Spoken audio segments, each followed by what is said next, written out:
perlu Mas Hendra ketahui, anakku 6 tahun sakit 2 kali. Ya. Panas. Itu nggak perlu ke dokter juga. Oh, perlu ke dokter. Yes. Gimana cara nyembuhinnya? Waktu sakit, aku afirmasi aja. Afirmasi. Aku setiap malam afirmasi. Kayak Iya. kalau mau tidur, aku baca Al-Fatihah. Aku baca di ubun-ubunnya. Aku bilang misalnya kayak namanya Derek kan. Derek hebat, Derek keren, Derek nggak pernah sakit, Derek sekarang karena tes Feby ngajarin sadar nafas syukur, dua-duanya aku sadar nafas syukur sebelum tidur. Jadi ada satu momen di mana aku sebenarnya agak kecewa sama diriku sendiri ya. Aku pernah sehari itu sholat sampai 40 kali, kalau ngikutin semua diikutin kan sunat 40 kali ya. Sholat sunat misalnya 2 rakaat sebelum zuhur, 2 rakaat setelah zuhur itu 40 kali sehari. Selama setahun nggak terjadi apa-apa. Karena itu sholatnya belum plong.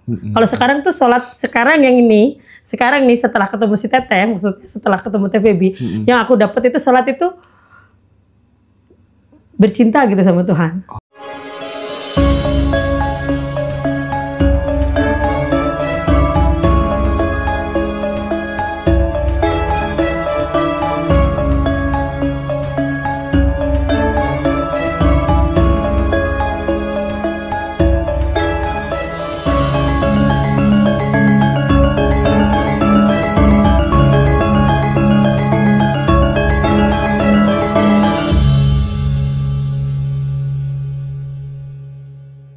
Baik, teman-teman semuanya, kita kedatangan tamu dari peserta kelas Badan Revolution, namanya Mbak Desi. Beliau punya salon ya kecantikan. Terus kita undang di sini untuk memberikan testimoni dari pengalamannya setelah mengikuti kelas Badan Revolution bersama dengan Teh Feby. Mungkin kita akan ucapkan terima kasih dulu ke Mbak Desi sudah menyempatkan waktunya datang dari Klaten. Aku juga terima kasih sudah diundang ke sini. Senang saya punya sahabat, saudara baru gitu ya. Aku juga Mas sangat, maksudnya itu pertama kali punya komunitas yang menurut aku positif ya, di luar konteks beberapa komunitas-komunitasku yang aku itu ikutin sebelum ini. Oke. Nah, mungkin kita awali dulu Mbak dari, pernah nggak Mbak Desi itu mengalami kondisi di mana hidup penuh dengan kekhawatiran, ketakutan, jauh dari kata-kata plong, lega, bahagia gitu. Dan kemudian apa transformasi yang dialami oleh Mbak Desi bukan hanya sekadar finansial ya, tapi mungkin setiap orang itu kan punya pengalaman yang berbeda-beda. Nah, barangkali dari pengalaman Mbak Desi itu nanti bisa menjadi pelajaran yang berharga. Teman-teman dapat moral story-nya sehingga hidupnya bisa menjadi lebih baik begitu. Mungkin bisa mulai dari situ, Mbak Desi, silakan. Boleh cerita sedikit. Kekhawatiran, ketakutan hidup banget yang aku alamin adalah, mungkin disclaimer aku cerita sedikit. Aku seorang single mother dengan 2 anak. Anakku yang pertama umur 17 tahun, yang kedua umur 6 tahun. Aku tinggal di Klaten. Aku tadinya tinggal di Cikarang, Bekasi bersama keluarga, maksudnya sama papanya anak-anak dulu. Kemudian kita pindah ke sini. Dulu sebelum perceraian kita sebenarnya baik-baik saja, tapi sebenarnya sangat ketakutan, sangat khawatir itu aku alamin malah sebelum bercerai. Benar-benar aku alami sebelum bercerai, ketakutan karena memang kondisi waktu itu sangat sulit buat aku. Tapi dalam kondisi keuangan baik, sulit tidur, mohon maaf, makan juga nggak enak. Sholat itu kayak lebih semacam ya sekedar hanya untuk kewajiban, menggugurkan formalitas kewajiban. Saja, gitu. Ya, formalitas. Jadi tidak mendapatkan sholat yang sebenarnya seperti sekarang setelah ikut TVB itu ya sebenarnya perjalanan panjang juga.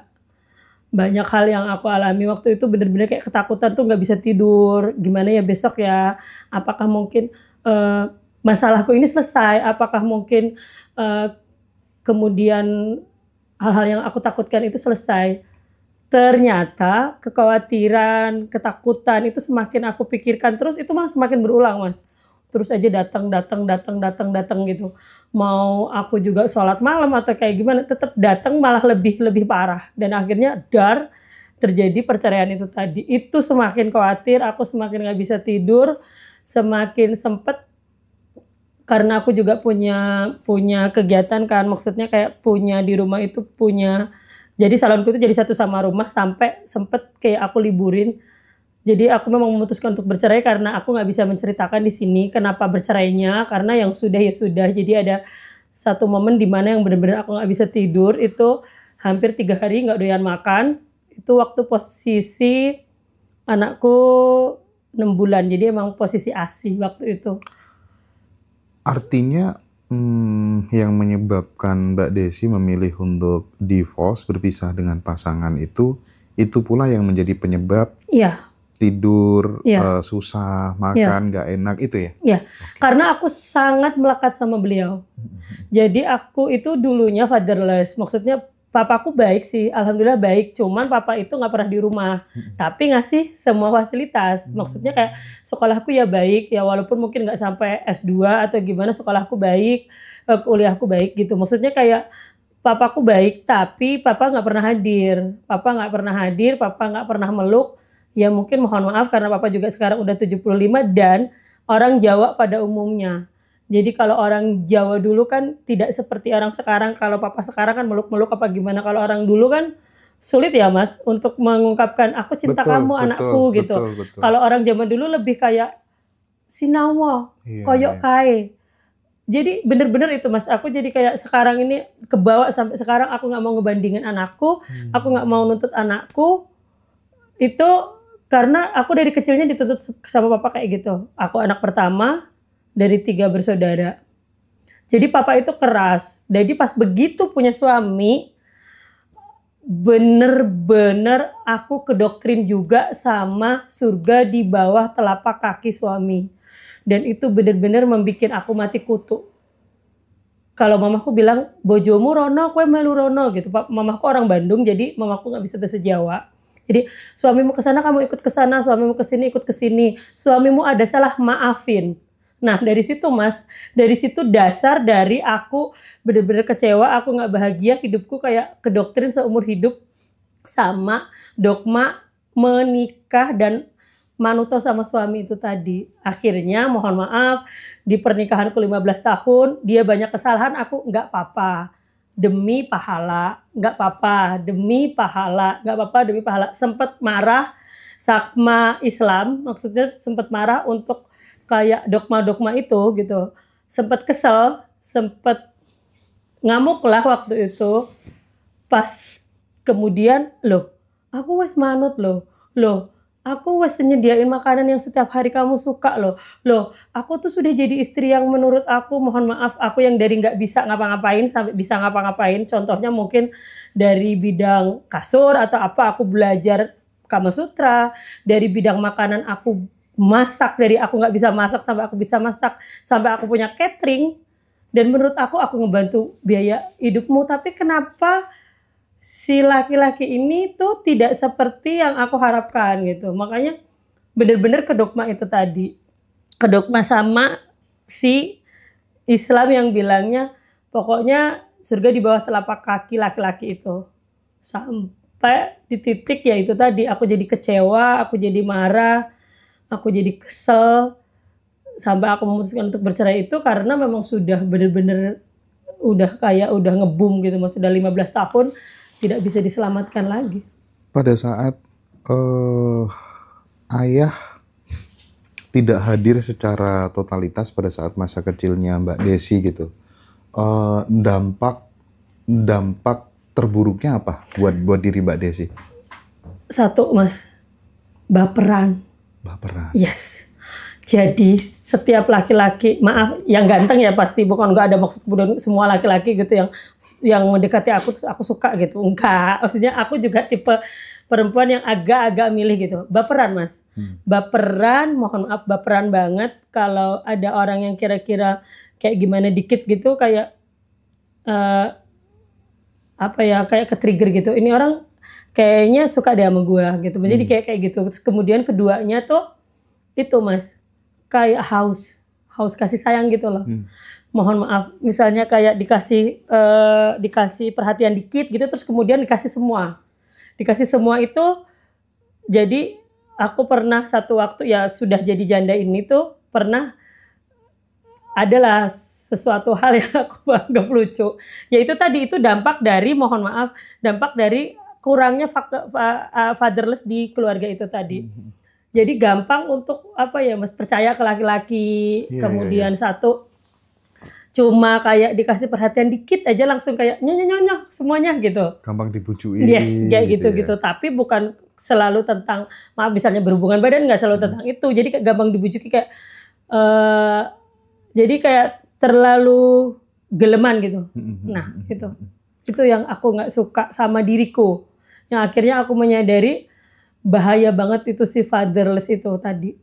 Ya ini sekaligus memberikan pesan kepada semua, termasuk saya, termasuk semuanya gitu ya. Ternyata memberikan fasilitas, memberikan uang itu aja tidak cukup untuk perkembangan si anak. Bener-bener, gitu ya. Bener-bener aku ngalamin sendiri gimana rasanya. Papanya anak-anak ini dulu tuh kayak aku tuh apa-apa manut gitu sama dia. Menurut aku gini, kok nggak bisa ya? Kok nggak bisa ngebeli ini? Maksudnya bukan ngebeli ya. Kok aku udah baik nih, udah bener nih jadi perempuan, kenapa kamu tidak seperti yang aku mau gitu. Karena mungkin papaku juga tidak mengajarkan itu. Jadi kalau, maaf nih Mas, misalnya aku marah sedikit gitu, cuma dipegang dikit aja udah kayak, tenang aku besok gak begitu lagi. Jadi kayak percaya aja gitu. Oh jadi memang sentuhan fisik itu sangat diperlukan sekali. Terus Mbak, gimana caranya Mbak Desi memperlakukan anak dalam kondisi menjadi single mother itu supaya anak-anak tidak mengalami fatherless itu tadi? Iya, yang sama seperti yang dialami Mbak Desi. Sekarang kalau malam aku selalu, kita ada minggu deep talk sama satu-satu. Jadi minggu ini sama kakak, minggu besok sama adik karena anakku 2. Walaupun masih kecil ya. Setiap malam dari dia kecil kita meminta maaf satu sama lain. Karena menurut aku besok adalah hari yang baru. Aku benar-benar kayak harus tanamkan, kita nggak tahu nanti kita bangun lagi apa enggak. Jadi kita harus minta maaf sama orang yang paling deket dulu yang ada di rumah itu. Jadi setiap malam aku minta maaf sama anak-anak, kita pelukan satu-satu sambil bilang, maafin mama kalau hari ini mama ada salah. Dan kakak juga sama, maafin kakak mama kalau hari ini ada salah. Jadi kita bangun dengan kondisi baru Mas, nggak ada sakit hati lagi. Sudah berapa lama? Ini sudah dari aku bercerai. Jadi aku waktu itu ke psikolog, aku baca banyak buku termasuk bukunya Pak Wayan. Akhirnya aku nyari Ngaji Roso itu tadi. Aku nemu bukunya Pak Wayan dulu, baru aku nemu Ngaji Roso. Teh Feby jauh dari itu. Jadi bener-bener apa ya Mas, ini aku jadi merinding, maaf. Si minta maaf ini itu nggak aku lakukan dulu. Mungkin kalau aku lakukan itu dulu, itu nggak akan terjadi perceraian yang aku maksud sekarang. Karena dengan meminta maaf, kita meminta maaf sama mungkin pasangan atau anak-anak kita, lega kan, tidur tuh berkualitas gitu loh. Karena pada akhirnya menurut aku hidup itu cuma 2, tidur sama ibadah. Yang utamanya ke situ aja. Kalau kita tidurnya berkualitas, ibadah kita berkualitas, hidup berkualitas. Setuju banget sih. Tapi buah dari kemudian saling memaafkan antara orang tua dengan anak, si adik dengan si kakak, suami dengan istri, itu sebenarnya apa? Selain tidur menjadi lebih berkualitas dan lain sebagainya, apa yang dirasakan? Lega, hidup jadi terarah. Kenapa terarah? Karena dengan memaafkan kita itu kan lega, terjadi gini, nggak ada beban gitu loh. Misalnya mau sekolah, mohon maaf, kemarin ada kesalahan bohong gitu sama mama misalnya, bohong sama mama, atau mungkin mohon maaf misalnya suami bohong sama istri gitu. Aku udah minta maaf semalam, aku lega. Jadi bangun tidur tuh, misalnya mau kerja, mau ngapa-ngapain. Jadi ada satu kejadian di mana mohon maaf, jadi dulu misalnya mantan suamiku tuh berangkat kerja, kita posisi marah, dia tabrakan. Itu kan kayak semacam nggak dikasih ridho gitu loh Mas. Nah dari situ aku belajar, oh jadi pas posisi minta maaf itu juga sambil dipeluk loh Mas. Jadi minta maaf, kita pelukan, kita ciuman, peluknya itu minimal 30 detik dua-duanya. Habis pelukan terus kita minta maaf, terus kita bertanya tadi ada apa di sekolah. Jadi bukan ditanya, aku gak pernah nanya pulang sekolah. Aku pernah baca satu buku, aku lupa bukunya siapa karena aku juga punya koleksi buku tentang mendidik anak itu banyak. Tidak boleh kita ngobrol sama suami atau sama anak-anak itu 10 menit dari mereka pulang. Karena itu masih hawa dari luar. Sangat dibolehkan itu 15 menit setelah itu. Sangat bagus 2 jam setelah itu. Makanya kadang-kadang kan suami atau istri itu berantem, itu saya ngalamin sendiri. Dulu kenapa bisa boom dan jadi banyak itu ya karena saya dulu terbiasa pulang kerja tuh langsung kayak nanya, Pak gimana di jalan, Pak gimana, mungkin mohon maaf tadi di jalan mau nabrak orang atau di jalan lagi rungseng atau atasannya atau bawahannya lagi kayak gimana. Nah itu nggak boleh. Sebenarnya bolehnya apalagi kalau laki-laki itu setelah mandi. Setelah mandi dan posisi perempuan, kita sebagai perempuan itu kalau ngajak ngobrol laki-laki harus kenyang. Udah itu aja. Kalau kenyang semuanya benar. Kalau lapar semuanya salah. Kalau perempuan enggak ada pengaruh di situ. Aku sudah menjalani ini bertahun-tahun. Aku nyoba ke papaku sendiri pulang dari sawah, posisi lapar sama posisi habis sholat maghrib, habis makan. Beda jauh. Jadi semua hal yang aku baca, aku terapkan, aku coba. Kayak Kang Abu bilang, jangan makan begini. Aku coba dulu sebulan Mas. Terus waktu itu sempat lihat punya, lupa channelnya siapa, Bu Sinta apa siapa. Sholat malam Bu Sinta bilang dari ada jam 2, ada jam 12, ada jam 3 gitu. Aku coba semua Mas. Jam 3 itu 60 hari gimana. Jam 2 60 hari gimana. Jam 12 60 hari kayak gimana. Endingnya gimana? Keren pokoknya. Gimana? Paling bagus di jam 2. Jam 2? Yes. Dan itu tidak ngantuk seharian. Jam 3 itu masih ada ngantuknya. Aku masih merinding. Itu Bu Sinta kayaknya, aku nulis jurnal syukur juga. Setelah bercerita aku nulis jurnal syukur. Jadi aku ngeliat channel Ngaji Rasul itu misalnya dalam dari 5 tahun itu ya, kalau sebelumnya kan aku nggak pernah. Itu misalnya aku nelpon nih sama Mas Hendra, misalnya aku deket sama Mas Ali gitu ya. Itu aku selama sama Mas Ali setahun itu nelpon berapa menit ada catatannya. Terus aku misalnya Mas Ali ketemu sama aku di mana aja ada catatannya, tanggal berapa, jam berapa ada. Kita ngobrol berapa menit ada. Apa sih manfaat journaling itu untuk? Manfaat journaling itu banyak banget, membuat kita semakin apa ya Mas, yakin. Separuh dari masalah katanya selesai juga gitu denger ya.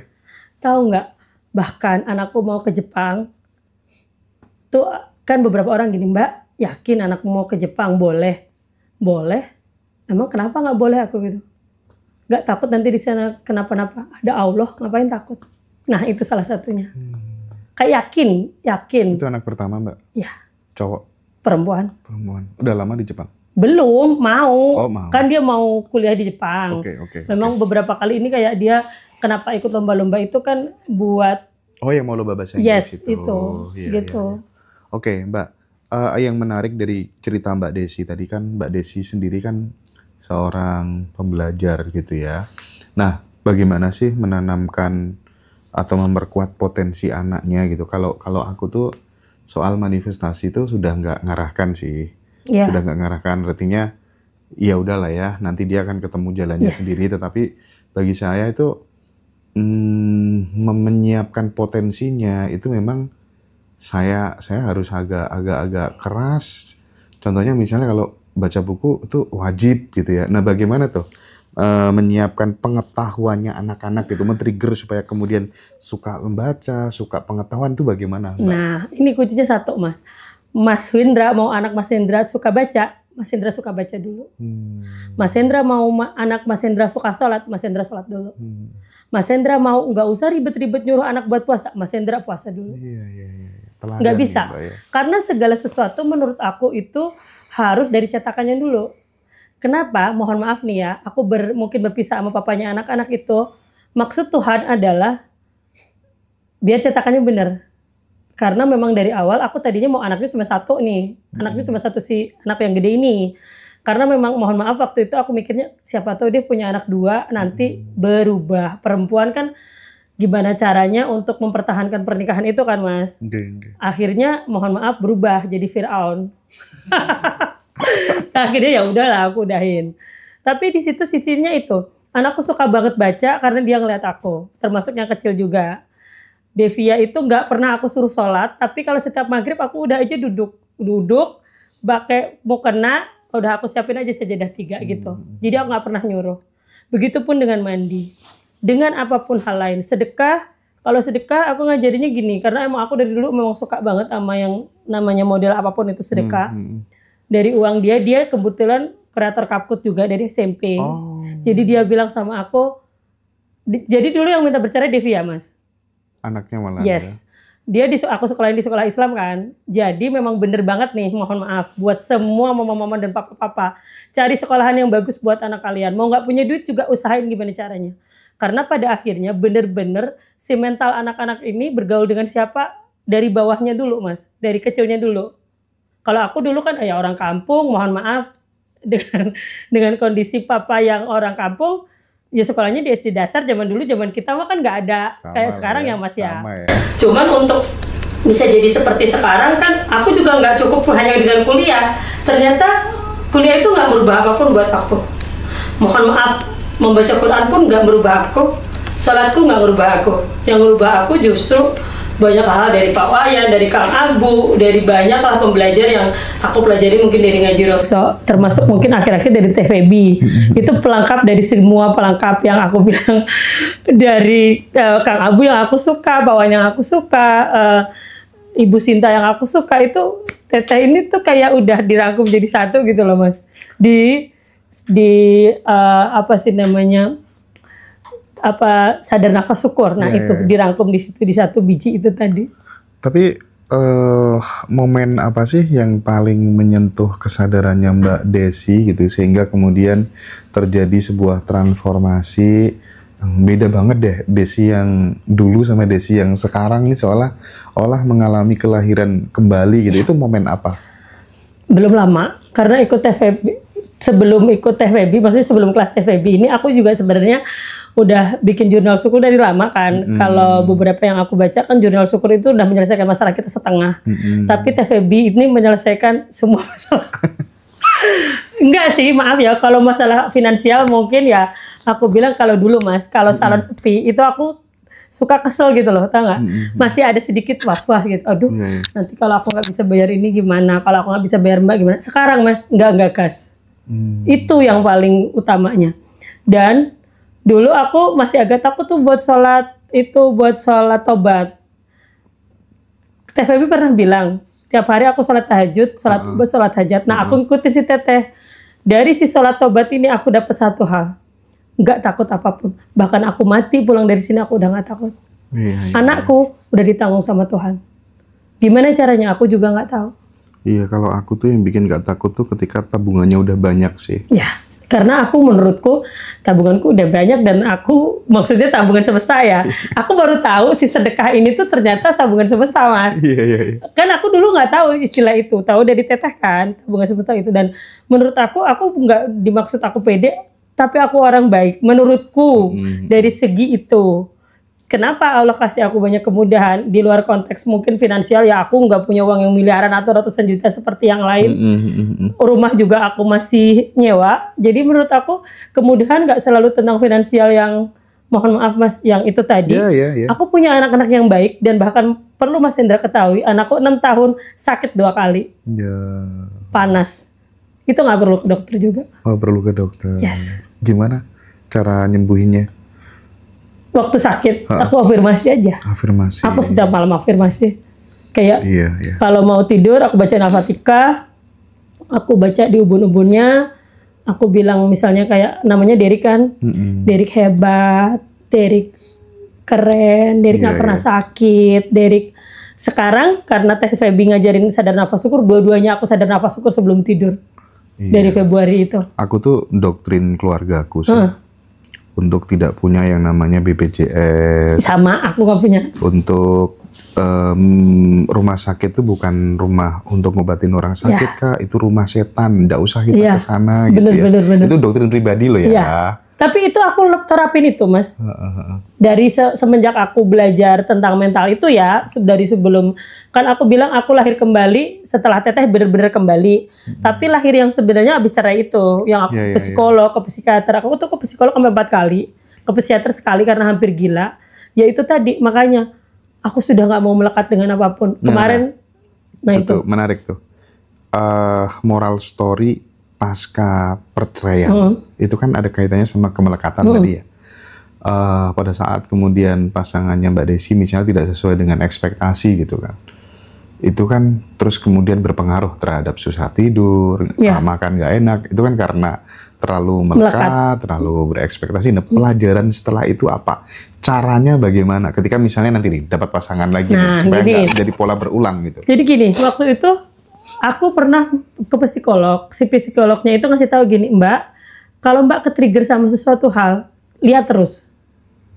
Jadi, sengaja aku taruh foto si mantan suamiku sama pokoknya itulah si mantan suamiku, taruh di wallpaper handphone, Mas. Hari pertama, Mas, dredeg. Maksudnya dredeg, ngewel, kesel, nangis. Hari kedua masih, tapi udah agak turun. Hari ketiga masih nangis aja, tapi nggak pakai gemeter. Hari keempat nangis. Hari kelima gue gorowokan gemeter sambil, karena itu juga ada jurnalnya. Maksudnya kenapa aku bisa ngomong kayak gitu? Sembuh di hari ke-21. Jadi aku ngelihat foto itu udah biasa sampai hari ini. Kalau kalian melekat semua hal, coba deh untuk dilihat terus-menerus dan dicoba terus. Misalnya Kak, malas olahraga itu kan sama ya, Mas. Jadi kayak kita melekat ke sesuatu hal gitu. Kayak mobil kemarin kejual itu sebenarnya mobil favoritku karena dalamnya udah aku ganti-ganti semuanya, tapi akhirnya harus aku jual karena sesuatu hal. Tapi di sisi lain anakku yang gede ngomong, Mama tahu nggak di depan Mama itu nanti akan ada kue tar. Sedangkan di tangan kanan kiri Mama ada donat sama brownies. Kalau Mama mau dapat kue tar harus dibuang browniesnya. Oh iya, Mama mau buang browniesnya apa donatnya katanya? Buat dapat kue tar. Kan kita nggak tahu. Siapa tahu besok setelah mobil kejual kue tarnya datang. Nah dari situ, Mas. Justru malah banyak hal itu dari anakku yang gede ini. Bercerai juga dari dia. Mama, pernikahan Mama sudah nggak sehat. Papa itu sudah terlalu banyak nyakitin Mama menurut aku. Papa terlalu banyak dosa, Mama terlalu banyak pahala. Dalam pernikahan tidak boleh tidak seimbang. Wow. Anak kelas dikasih berapa tuh? Waktu itu kelas 5. 5 SD? Ya, karena aku udah bercerai 6 tahun, Mas. Dia kelas 3 SMA kan. Itu dia dapat dari guru agamanya. Waktu dia sekolah kan ceritanya SDIT. Nah dari situ kenapa aku bilang tadi di depan, kalau kalian Islam, sekolahkan di tempat yang Islam. Kalau kalian non-Muslim, sekolahkan di tempat non-Muslim yang bener-bener kayak ada pelajarannya itu. Memang mungkin tidak langsung ya, Mas. Maksudnya kayak ada sih beberapa hal yang kedoktrin seperti yang tadi aku bilang. Tapi alangkah baiknya kita sebagai orang tua belajar juga untuk memilah-milah. Karena doktrinnya misalnya Khalid Basalamah dengan Abu Marlo tetap beda. Nah, kita belajar dari situ, dari dua jalan ini gitu loh, Mas.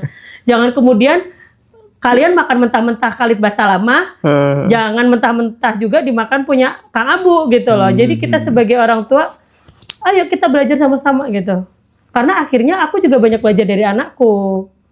Aku tadinya memang dulu waktu menikah itu mau pengen punya anaknya cuma 1. Nah itu tadi yang aku bilang barusan. Tapi punya anak tuh menyenangkan kok, seru. Ya aku juga nggak tahu ya, Mas, besok anakku gede akan seperti apa. Yang laki-laki terutama, kalau yang perempuan ya mohon maaf, aku ngelihat cetakanku sudah benar sih. Ya di sisi pembelajarannya sudah benar. Kalau hal-hal lain ya aku kurang ngerti. Maksudnya kayak mohon maaf kenapa dia tak bolehin ke Jepang karena emailnya bisa aku akses. Dia sekolah aja minta diantar jemput sampai hari ini. Dia mau nonton juga minta diantar jemput. Bahkan misalkan dia di chat cowok juga, Mama aku di chat si A. Gimana menurut Mama? Dan aku bilang boleh kok, pacaran itu boleh. Asalkan satu dengan yang lainnya saling memahami. Jadi tidak ngerusak sekolah gitu loh Mas. Tapi ya tidak melakukan itu juga. Iya. Karena dia bilang misalnya ke orang yang dia suka, kamu suka sama aku kan peringkat 1 terus, jadi kamu harus peringkat 1, kalau enggak kamu jangan deket aku gitu. Maksudnya dia punya prinsipnya kayak gitu. Berat tuh syaratnya tuh. Tapi kan malah justru memang harus begitu Mas. Kalau nggak begitu kan anak-anak, tapi dengan fenomena Masnya juga tahu lah anak SMA sekarang kayak gitu. Iya. Bener. Itu Tapi, mudah-mudah kan kalau punya anak perempuan itu kayak ngegembara api. iya sih. Digenggam bakar kita, dilepas ngebakar orang lain. Ya makanya kita program yang baik-baik aja lah ya. Ya. Materi apa sih yang mungkin paling nempel dan paling ngerubah hidupnya Mbak Desi itu? Sadar nafas syukur? Yes. Itu paling powerful buat aku. Kalau kuantum jam, aku kalau habis sadar nafas syukur suka ketiduran Mas. Oh iya. Jadi aku kuantum jamnya biasanya pagi, habis bangun tidur. Iya. Jadi sadar nafas syukur aku melakukannya tuh sering, sehari tuh bisa 10 atau 20 kali. Wow. Jadi kayak sambil nyetir, sambil habis sholat aja kan, sholat malam, sholat subuh, sholat duha, sholat 5 waktu aja udah 8 kali. Kok bisa ya? Cuman sadar nafas syukur gitu aja kok banyak orang hidupnya berubah, sendiri heran loh. Aku juga heran loh Mas. Coba tanya sama Teteh kenapa begitu. Itu tuh bener-bener kumpulan loh. Aku bener-bener menyadari 2 poin sebenarnya. Kalau yang poin Teteh pertama kan terima kasih atas nafas, terima kasih atas udara. Kalau yang bawah itu kan misalnya kayak Mas Ciko kan ngajarinnya semua manifestasi kan ke bawahnya tentang kesehatan kan. Misalnya terima kasih atas kemudian terima kasih atas kesehatanku sehari ini dan setiap hari, itu kan sebenarnya udah diajarin coach lain. Nah, 2 poin yang paling atas itu yang aku belum dapat dari yang lain. Mungkin mohon maaf banyak sih ya di tempat Mas Hendra juga banyak sebenarnya. Kang Abu juga ngajarin, cuman nggak kena aja karena nggak masuk poin utama sadar nafas syukur. Jadi kayak terima kasih. Aku juga beberapa ngikutin channel lain gitu, kayak misalnya bangun tidur banget tuh kan suruh ambil nafas gitu. Habis itu kan terima kasih aku masih dikasih hidup gitu. Tapi kan nggak ada udaranya. Nggak ada udaranya, nggak ada kemudian kayak nafas yang kuhirup. Kemudian nafas yang kuhirup kan memasukkan energi keberlimpahan itu tadi. Kayak poin di atas yang 2 itu yang menurut aku yang benar-benar berubah. Oke. Jadi pesannya Mbak Desi karena udah mengalamin sendiri gitu ya, udah ada transformasi secara kehidupannya, lebih lega, lebih plong, yang itu kemudian dulu susah untuk ngedapetinnya gitu. Iya. Mungkin masih banyak teman-teman yang berada pada fase yang pernah dialami oleh Mbak Desi. Mbak Desi yang waktu itu yang khawatir terhadap suaminya, cemas terhadap suaminya, dan makin dikhawatirkan, makin dicemaskan, makin malah kejadian dan berulang-ulang terus gitu. Pesan apa yang ingin Mbak Desi sampaikan buat sahabat-sahabat semuanya sehingga bisa melewati itu dengan cerita yang indah dan menyenangkan? 1, jangan mengkonsumsi sesuatu hal yang negatif. Contohnya nonton film selingkuh. Ngefek, Mbak? Sangat. Baca buku Agatha Christie yang selingkuh-selingkuh. Agatha Christie? Yes. Itu novel favoritku waktu itu. Iya, aku pernah lihat. Iya. Itu kan kayak selingkuh antara profesor sama siapanya atau sekretarisnya sama bosnya. Oh, jadi kayak drakor tuh bahaya juga. Iya, sangat bahaya. Karena tadinya aku nggak berpikir misalkan dia berangkat ke kantor gitu ya, nggak pernah berpikir gimana kan. Tadinya terus dia misalnya kumpul sama teman-temannya ngopi, pikirannya udah enggak. Ya itu tadi karena konsumsi. udah ada data dari film itu tadi gitu ya. Iya. Kedua, jangan menerima curhat-curhat orang-orang yang selingkuh-selingkuh kayak gitu. Kalaupun iya, habis itu buang, rilis. Jadi kayak nggak kejadian. Karena itu benar-benar kejadian Mas di aku. Mungkin pernikahanku tadinya nggak akan begitu ya. Karena dia aku cecer, kamu tuh habis ngapain sih Roni kayak gitu. Akhirnya si laki-laki ini yang tadinya nggak mau begitu, karena tiap hari aku cecer, karena aku tiap hari nonton film begituan. Ya udah Mas, akhirnya terjadi tuh di otak dia. Ini jawabannya ditunggu banyak orang nih. Itu benar-benar 1, jangan nonton. Ibu rumah tangga suka nonton drakor. Kedua, semuanya cerpen-cerpen tentang kayak gitu.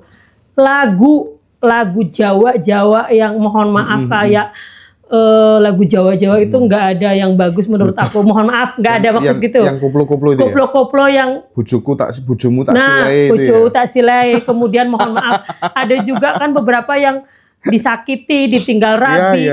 Udah itu nggak usah dikonsumsi untuk kalian perempuan yang mau cari jodoh, jangan. Karena nanti akhirnya sekarang ini contoh lagu aja Didi Kempot. Beliau kan istrinya juga dua kan, meninggal juga dengan kondisi ambiar. Ya sakit kan, ambiar. Ya udah seperti ambiar, seperti beliau gitu loh maksudnya. Ini relate, Mbak. Ya. Sebelum saya tahu yang namanya Quantum Jam, sebelum saya tahu yang namanya membuat video di dalam pikiran, itu saya kebetulan belajar tentang ilmu pengembangan diri itu sejak tahun 2004. Itu udah lama ya? 2004 itu koleksi buku saya itu pokoknya ya tentang Dale Carnegie, model-model kayak gitu ya. lah ya. Kita zaman dulu lah ya. Ya, terus saya setiap menginginkan sesuatu terjadi dalam hidup saya itu pakai kekuatan lagu sih. Dan itu saya ajarkan kepada teman-teman terdekat. Misal nih problemnya soal jodoh. Yes. Saya cuman bilang, kamu nyanyi lagu Akhirnya Ku Menemukanmu. Naf, lagunya gitu kan. Naf. Tapi saya selalu bilang gitu, sambil kamu nyanyi kayak gitu, kamu bayangkan, kamu rasakan seolah-olah orang itu sudah benar-benar duduk di pelaminan di sampingmu. Kamu seneng banget, bahkan dirimu tuh nangis gara-gara gak bisa disaksikan bapakmu yang sudah almarhum gitu ya. 3 bulan tuh Mbak, dua-duanya praktek nih. Jadi? Iya, dua-duanya praktek. Akhirnya saya resepsi pernikahan hari ini gitu ya. 1 hari lagi temanku satunya, 1 hari lagi temanku satunya. Wow. Gitu. Dan boleh dicoba tuh Mas besok ya aku ya. Coba ya. Siapa tahu tiba-tiba pulang dari sini. Bayangkan, rasakan. 3 bulan setelah ini nanti ketemu Mas Hendra, aku nikah nih datang ya gitu ya. Cerita nyata tuh, iyalah. Nah iya makanya kan aku tadi bilang, maaf, Mas Hendra aja bilang kan itu hal positif terjadi, hal negatif pun sama. Sama Mas, aku ngalamin sendiri. Lagu paling ngena setiap malam aku denger lagunya 3 Cinta. Lagunya Melly Goeslaw. Bukan dendam ya sekarang sama lagu itu. Lagu itu masuk ke dalam dagingku, ke dalam darahku. Terjadi perceraian bener-bener. Beneran itu Mas. Karena itu lagu favoritku. Lagu Denting itu kan lagu-lagu yang tentang sama laki-laki lain. Atau laki-laki sama perempuan lain. Iya sih. Tapi yang bikin aku yakin, karena sebelumnya aku udah bikin banyak eksperimen sih tentang kekuatan perasaan, kekuatan kata-kata. Dan aku memang benar-benar praktekin sendiri gitu.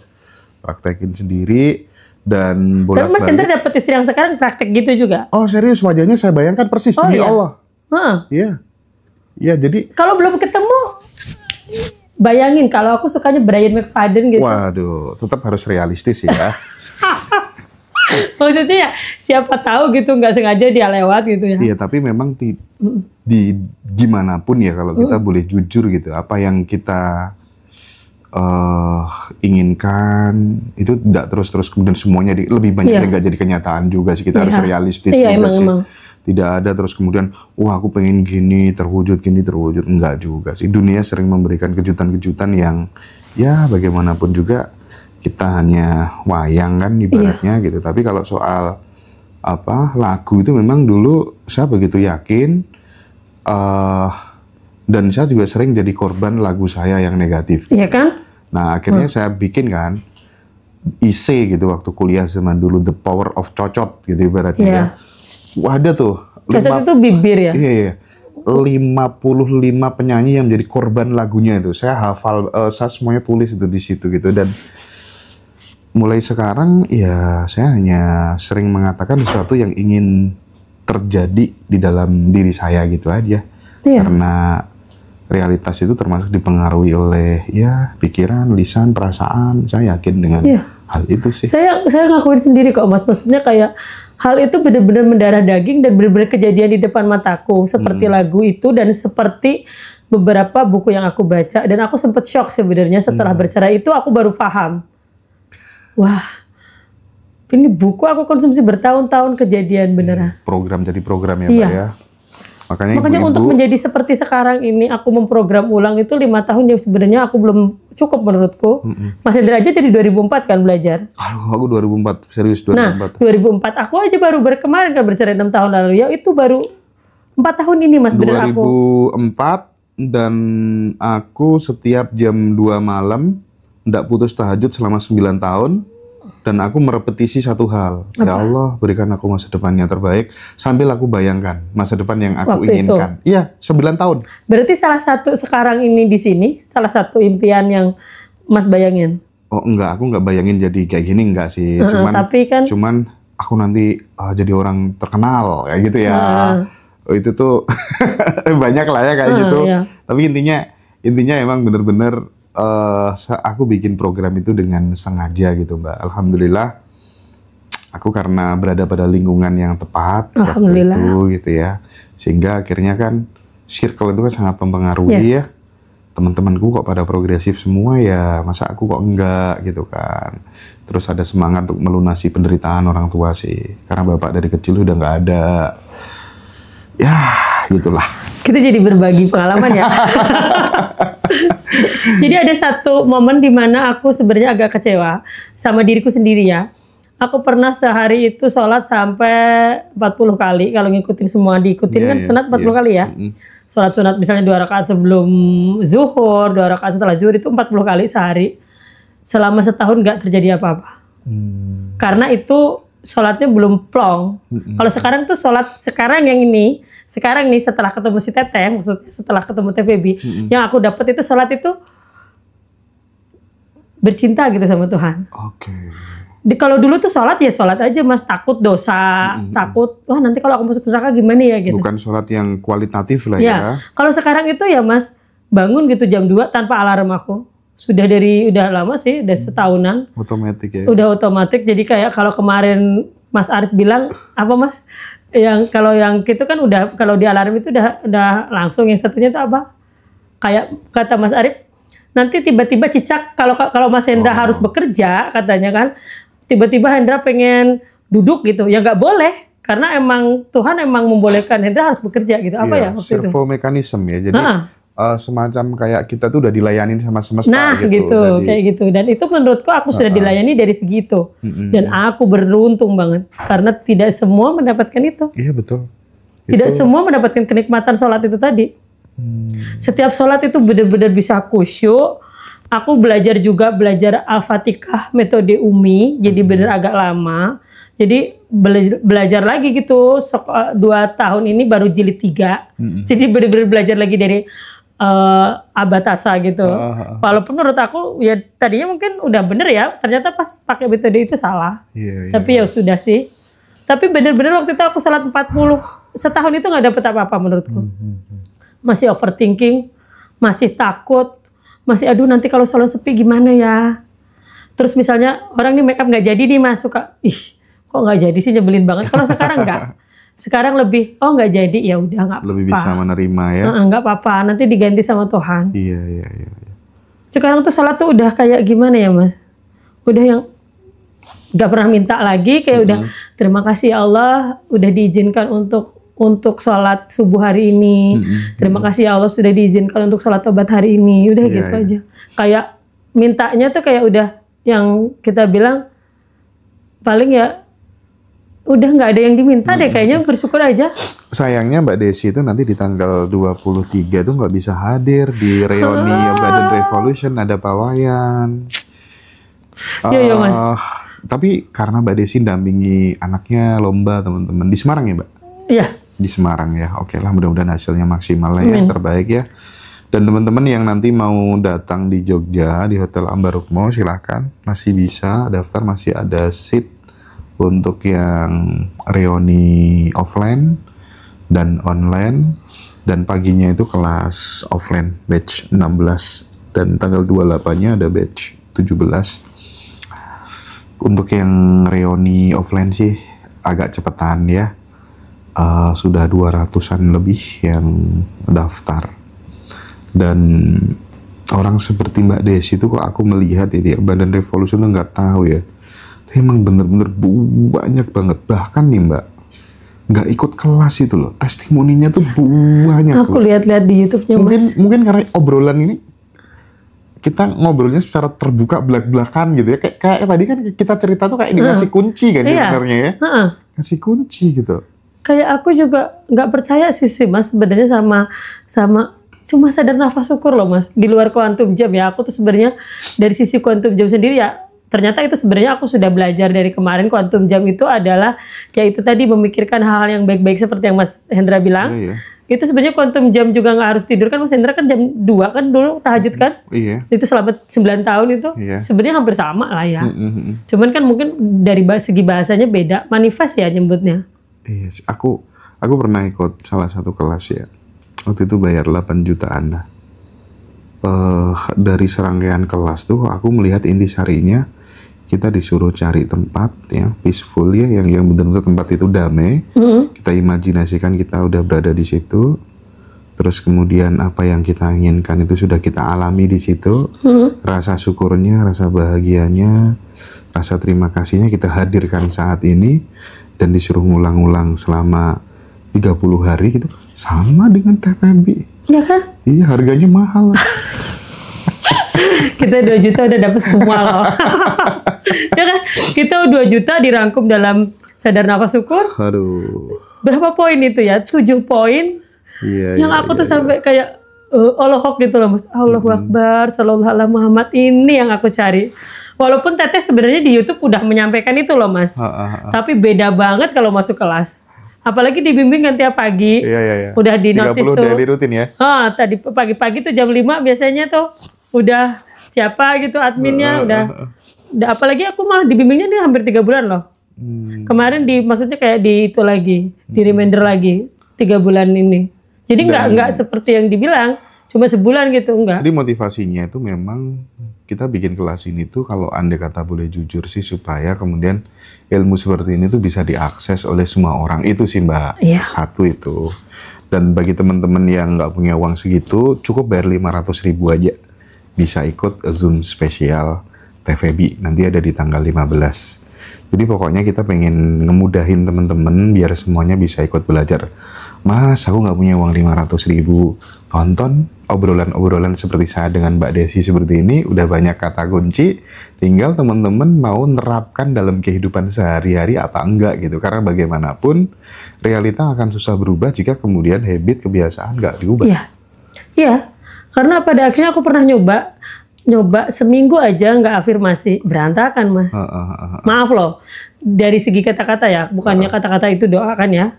Kata-kata itu doa. Apalagi kan doa itu seperti yang dikayuhkan, sepeda yang dikayuh. Jadi kalau tiap hari kita pengulangannya, mohon maaf, aku sakit, aku benci, ya udah. Akhirnya yang datang orang benci kita, customer benci kita, suami benci kita. Padahal tadinya mungkin nggak benci karena masakan kita nggak enak, jadi dia benci kita. Tapi kalau coba diganti dengan dia mencintaiku, dia setia, dia sayang sama aku. Walaupun mohon maaf ya, mungkin kejadian yang sebenarnya terjadi di depan mata kita tidak seperti itu. Itu keren sih ya, spiritual empowerment keren. Jadi kita afirmasi, kita visualisasi, sugesti gitu. Dan menariknya di Ngaji Roso tuh semua keilmuan dihadirkan. Iya. Dan suatu saat nanti teman-teman pasti nggak akan butuh afirmasi lagi, nggak akan butuh. Karena itu sudah apa ya Mas, sudah kayak tertanam di sini loh.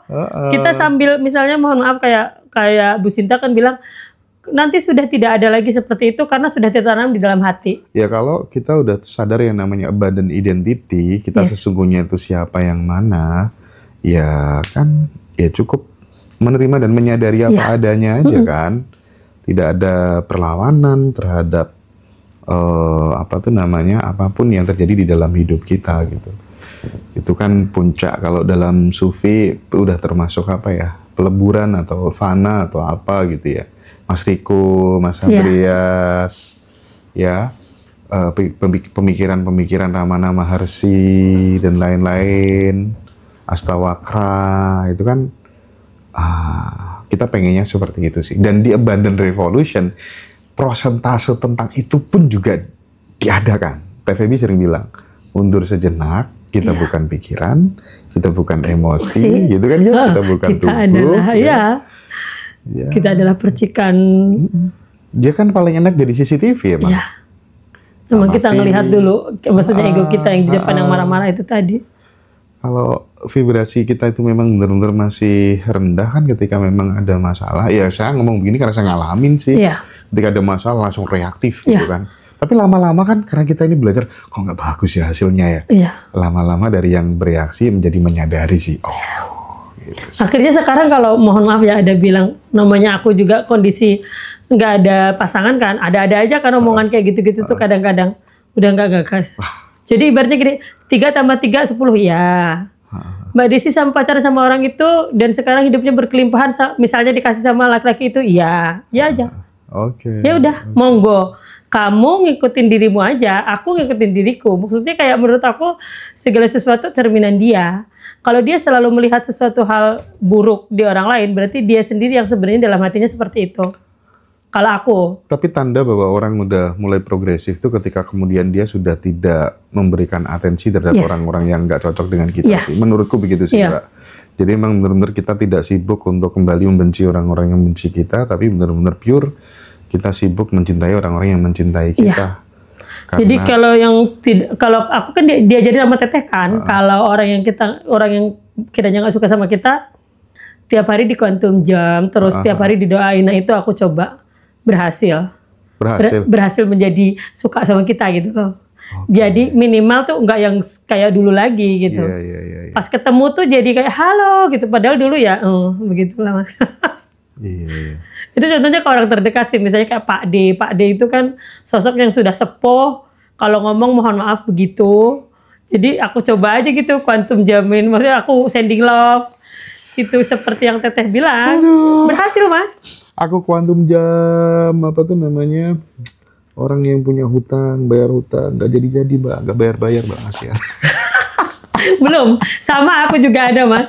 Udah aku quantum jam ini setiap malam belum dibayar, tapi siapa tahu nanti kita diganti sama yang lain. Akhirnya aku nggak quantum jam, langsung aku WA, bro aku udah dapat nomor mertuamu nih, aku mau minta tolong mertuamu aja. Dibayar nggak?